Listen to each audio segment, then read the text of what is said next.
సిద్దిపేట జిల్లా గజ్వేల్ మున్సిపాలిటీలో కాంగ్రెస్ నాయకులు దౌర్జన్యానికి దిగారు. 2వ వార్డు నుండి గెలిచిన బీఆర్ఎస్ అభ్యర్థి భర్త మీద దాడి చేశారు. గెలిచిన తర్వాత బీఆర్ఎస్ అభ్యర్థి మమత వార్డులో ఊరేగింపు తీస్తుండగా ఆమె భర్త సంతోష్ పై దాడి జరిగింది. ఓడిపోయిన కాంగ్రెస్ అభ్యర్థి సమీ అనుచరులు దాడికి తెగబడ్డారు.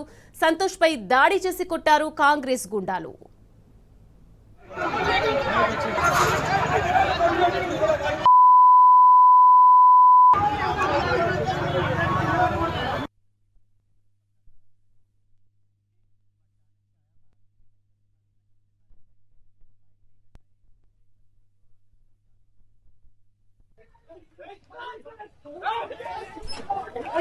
Hey!